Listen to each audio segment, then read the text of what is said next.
It's me, Max. Welcome back to the channel. This is Maxed Out Saas channel, where we build stuff. So, last couple of days, we were trying to integrate Claro cookies consent dialog into our web project. And we had some progress, but I think we need to wrap this up today. So, first day, we tried to place JS scripts and CSS sheets and everything locally. That didn't quite well worked out. I think cursor got confused. Second day, we kind of simplified the whole structure, moved to CDN. That kind of yielded some results. And today, I think we need to wrap this up. If I need, I will step in and just to, make the final couple of steps to make it work.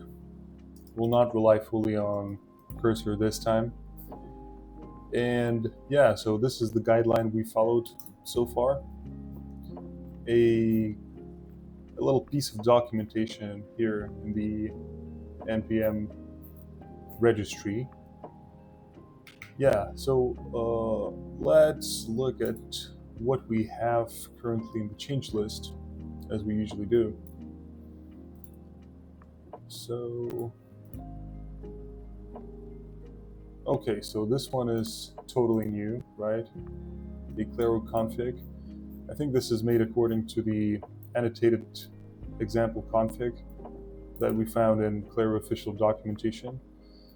And it should be mostly correct apart from these callbacks. I don't think these callbacks exist in the actual config, so maybe we should remove them. Regarding the layout, so just to rule out, let me open it in the source file. So just to rule out all the probable bugs that might arise if we reference this as a script. So I decided to just dump it inside of the HTML like this.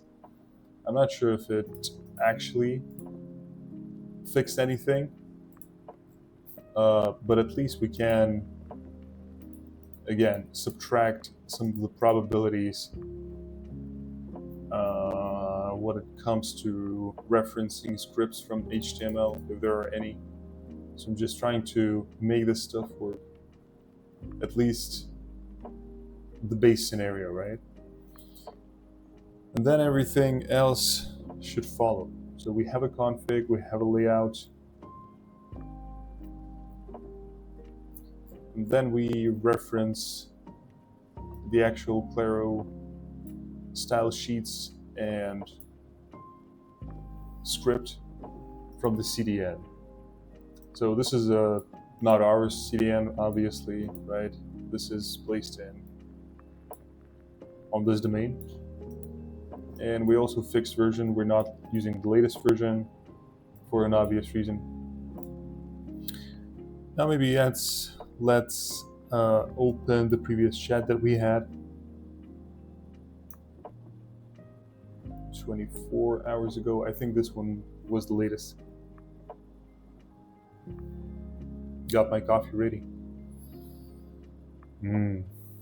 So good.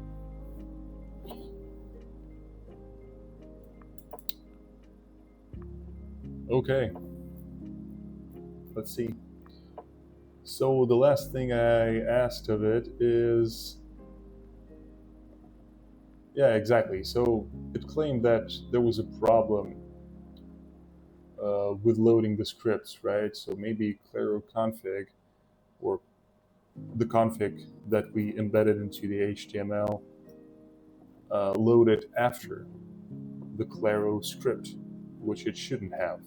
So just to rule out this possibility, we embedded the config temporarily into the HTML. Cool, right? And then, yeah, so basically it claims that might remove any timing issues if it was the reason to begin with. Guaranteed availability, Claro config variable is defined before Claro script loads. No network requests for config file, immediate execution, yeah, all of that stuff. Then better debugging. Okay, so he added console. If it still doesn't work, and I think it still doesn't work, then we can force testing mode, add Claro testing to your URL, check for errors for any JavaScript errors in the console, verify Claro script loads, check network tab in the CDN script. So we already did that. We can double check if we need to. Let us follow this link. For some reason it doesn't show the pop-up. Okay, that's not a problem. We can go over here and see that scripts are loading, and then the sheets are loading as well. Just do this real quick. So the way I usually do this is I try to make little steps, right?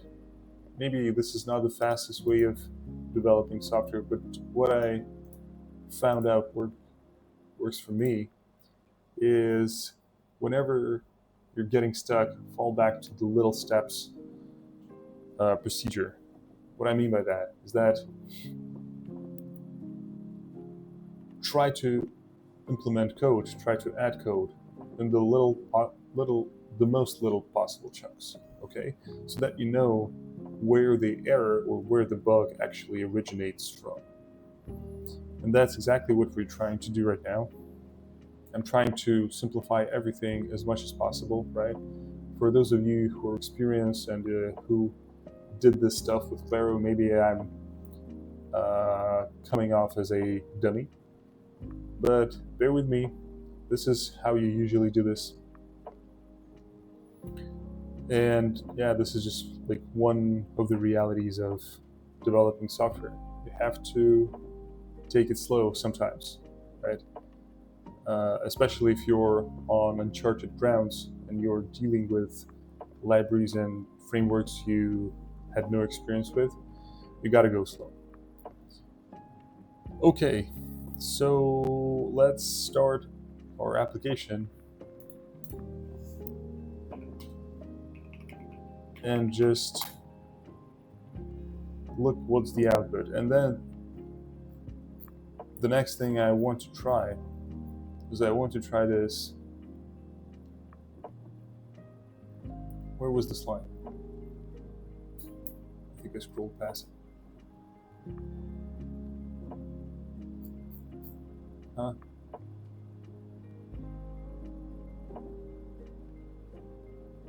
I kind of lost it.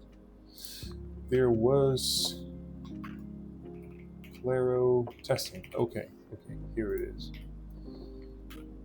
So I just want to add this to a URL. I didn't see this in the official documentation, mind you. Maybe it makes things up again, as it sometimes sometimes does.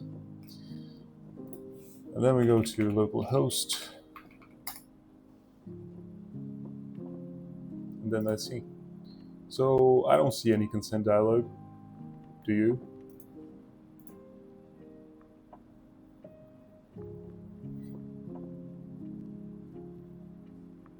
And where is this developer console? How do I do this? Okay. It's the same as in Chrome, F12. So let's see, what was the output? Okay, so Claro config loaded inside of the HTML. And then that's it, basically. So I'll just post this output in the cursor. Then I'll say, let's try to debug this.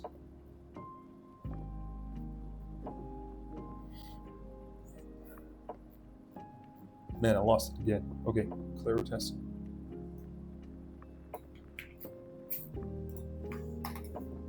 So let's try this Claro testing thing you mentioned.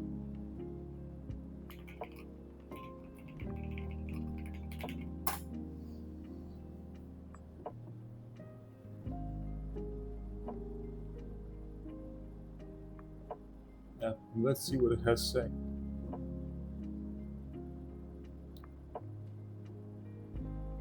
Okay, so it claims that this is how we do it. Okay. I mean, if it works, then it works.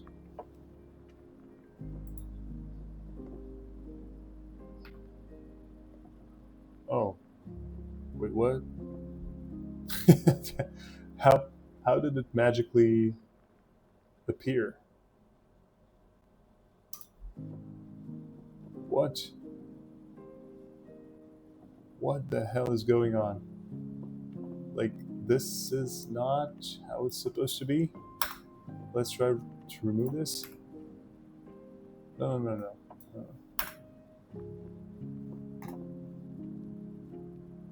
Whoa.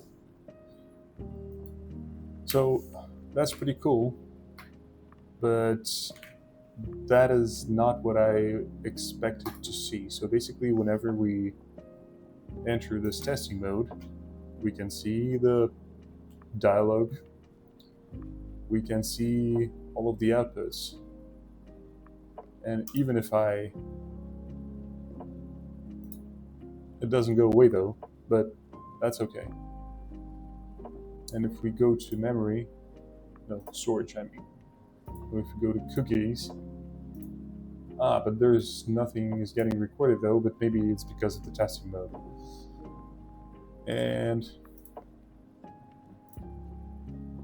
But this is some result, at least.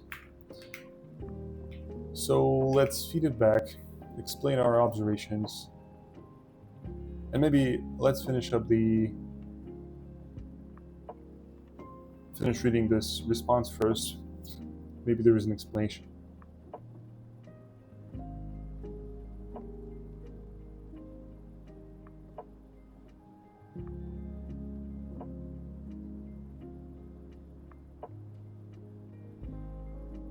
Okay, so we actually have this specified in the config, testing true, right? Set true for testing mode, use parallel, blah, blah, blah. So does that mean if I use testing false, then it should immediately kind of turn itself into production mode? How do I say this again? Okay.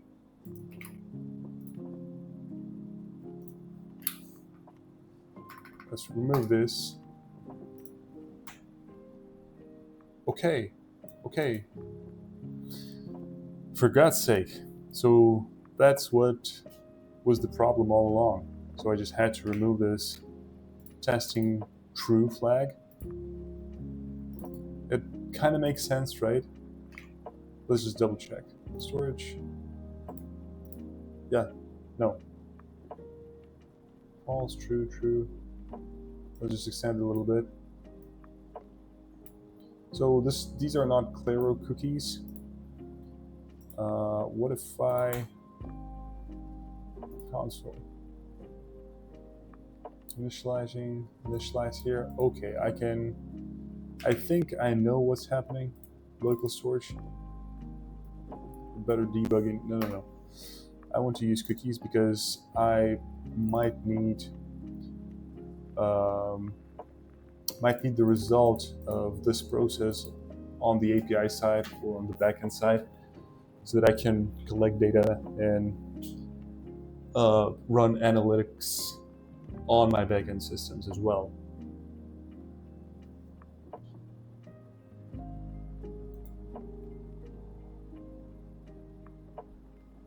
Okay.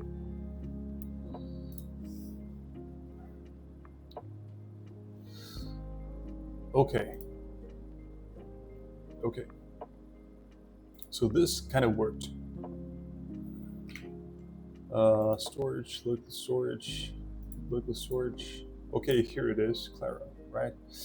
I just remove this, then okay, finally. So basically, that's okay. Console, what does it say? It say Google Analytics consent, callback trigger, consent value false, service name Google Analytics disabled. Okay, done. Google Analytics consent callback triggered. Consent value true. Cool. Service name initializing. Google Analytics. Okay, so all of the callbacks are running, are triggered as intended. And somewhere here, oh, we would initialize our library config layout.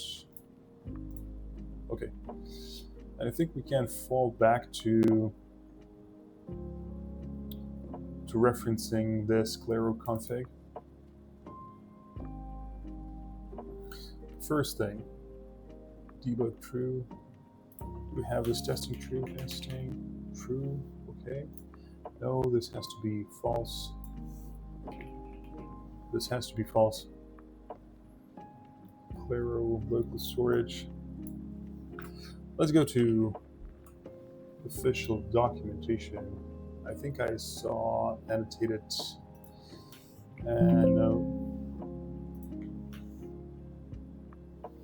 Why though?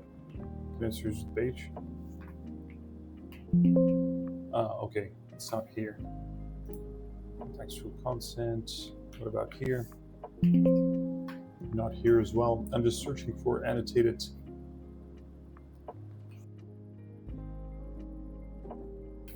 I'm just searching for annotated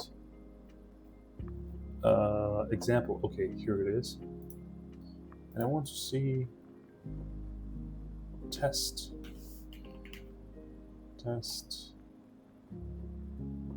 false.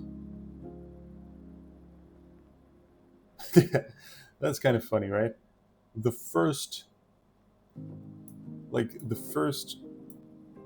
property of this object says setting testing to true will cause Claro to not show the consent notice or modal by default, except if a special hashtag is appended to the URL. Right? This makes it possible to test Claro on your live website without affecting normal visitors.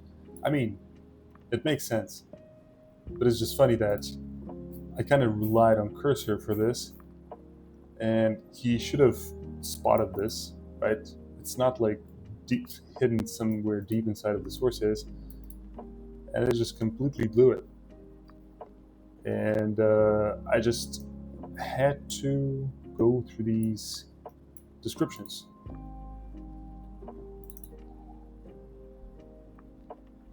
By myself. Okay, so, and maybe I should go through this stuff real quick. Maybe reading this to myself, maybe just skimming through this to see what else we might be missing. So in the meantime, I'll just save this. Okay, cookie, Claro, testing false. Yeah, let's see. So you can customize the ID in the div element. Okay, you can customize. I'm just trying to skim the config for any of these caveats, you know, in case I have some Boolean flag in a wrong state, and for some reason that that breaks something. And probably I should have done this beforehand, but you know, life happens. So you can customize the persistent system information in the browser, specify either cookie, okay, storage name Claro. Okay, basically this is the key for which this is going to be stored in cookies or in local storage. HTML text. What is this? If set to true, Claro will render the text given in the consent modal description. Consent modal description positions. Okay.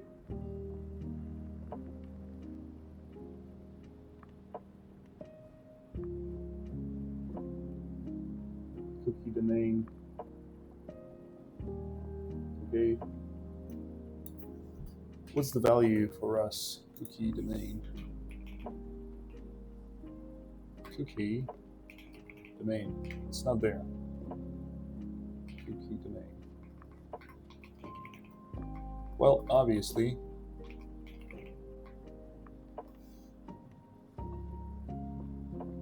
what about here?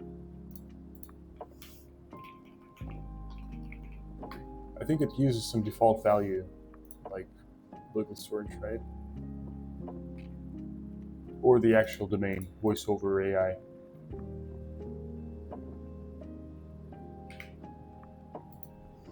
Cookie expires after days 30.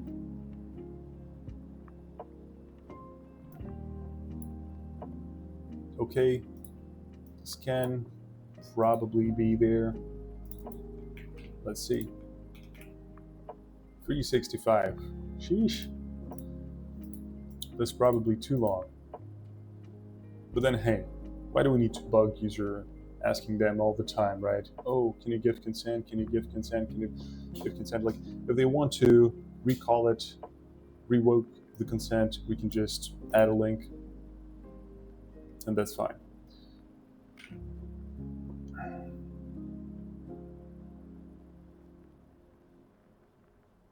Okay, maybe I should not read through all of this stuff. Instead, if we have any more problems or some vague behavior manifested, then I can just go back to reading this stuff, maybe scanning the config for some props that kind of can be connected. But one thing I would like to ask from this cursor is to just replace this script, unembed basically the Claro config and refer to the config.js. And again, we'll be moving little step by steps, right? Okay. Oh. Silly me. Okay.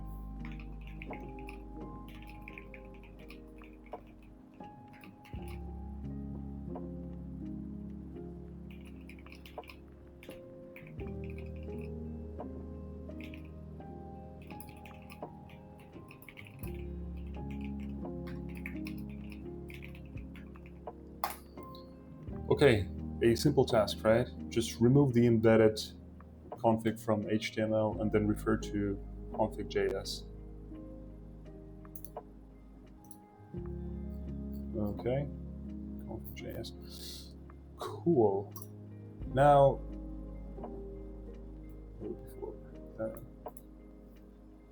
okay, let's try it out, shall we? Again.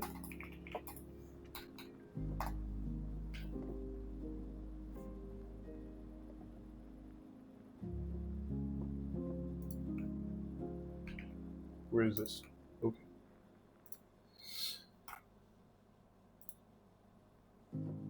And okay, Git manager is not a function. What? Google Analytics consent callback triggered, false, blah, blah, blah.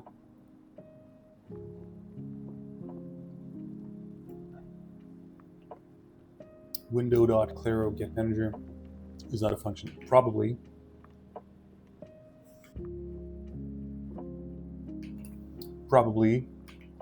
We're calling something from the config.js that is non-existent, right? Do we use window? Oh, hell we do. We can remove this. And we can try again. So basically, it calls the callback. And why did we need to? Man, it already passes you the consent. Why did you have to query the window objects? This is dumb. Okay, let's try again. Yes, that's what I'm talking about. Yes, perfect. That's what I'm talking about. Let's try again. Okay. That's what we needed all along. I think we'll be able to wrap this up today. Big success. Big success. Great success. And now let's try to see if consent else is disabled. Okay, probably we can remove this redundant. Whoa, whoa. Yeah, I think I need to import.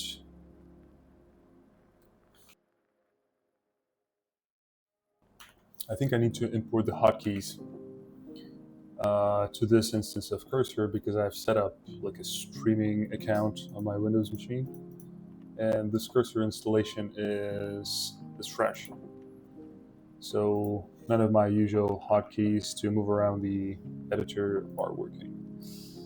No bueno.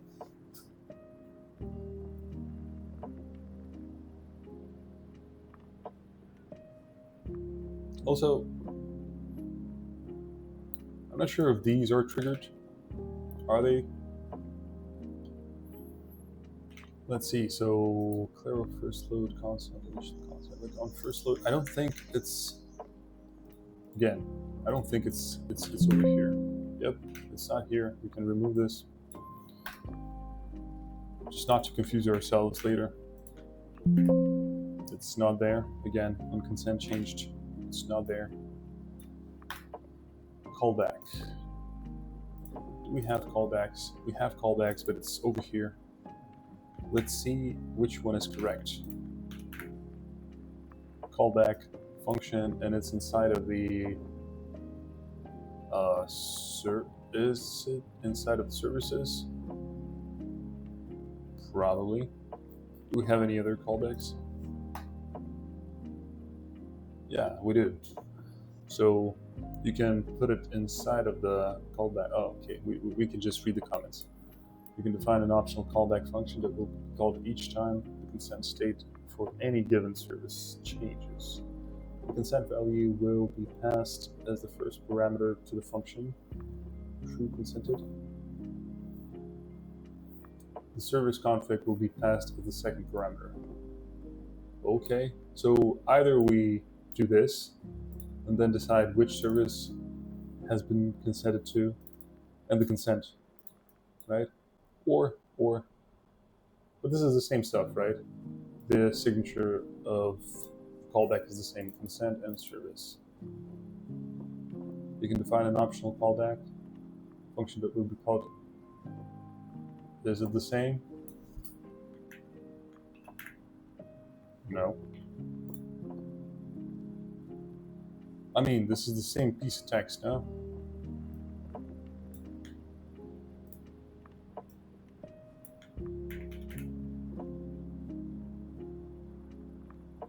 Each time you can select this. These are two same pieces of text, but whatever. So we can either define this in the services or outside. And the signature is the same, so I don't see why do we need to define this for each of the service. We can just define it once, and then in any case we'll have to we gotta have like an if-else clause or a switch case where we would decide like which service is that and what do we have to do about it. Okay, so probably we can leave this one, and we can, let's comment this out for now and see if we broke anything. I'll clear the cookies so we can ask for consent yet again. Has it been saved? Yep. Okay. What does the console output say? So clear config blah blah blah. False. Okay, so this is being triggered exactly from here. C service, Google Analytics consent, false. Service, Google Analytics consent, false. Okay. So the config, the callback is being triggered. That's nice. So we can remove this piece. And if I do this, it's being called again. Callback consent is being triggered. Okay, we can remove this. So basically over here, we'll need a switch case because there may be other services that we want to ask consent for, right? Not only Google Analytics. And we'll decide it over here. What do we have to do? Which classes do we call to initialize analytics or whatever else? In the meantime, I think that's it for now. Right, and now it's stored in cookies. Cool. Let's clean this up and let's push it to Git. And then I think we can move to the next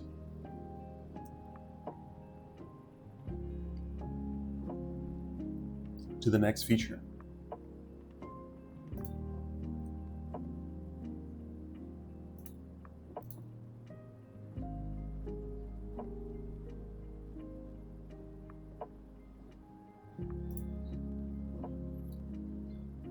All right, Clever provider, layout.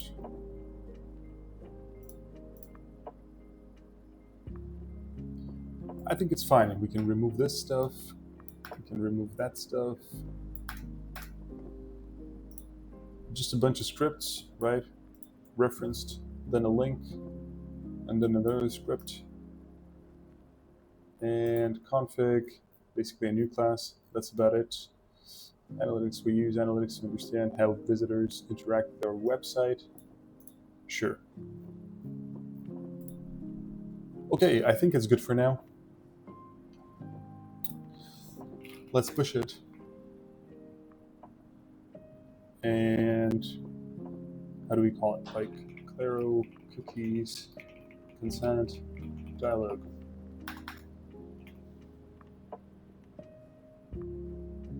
Commit and push. To unsaved. Oh, okay. I have to first stage all the changes. Sure. Commit and push. Yes, please. What are you talking about? Other changes. What? Oh, okay. Okay. Are we good now? We're good. Okay, so what will happen now? We push this to Git, and then inside of the GitLab, and I use GitLab, not GitHub, for no apparent reason. It's not that I'm endorsing one over another, but there is a pipeline. Let me show it to you. And it will build a Docker image and basically then deploy it to Kubernetes cluster, where our web application resides by default. This will take like 2-3 minutes to happen, and probably I'll wrap this video up and I will start Google Analytics implementation in a new one so that we just have this structured properly. And yeah, see you in the next one. If you're interested in how do we set up Google Analytics for websites like this, how do we do events, how do we then consume this data and Google dashboards, yeah, stick around, click on the next video. And I'll see you in the next one. Peace.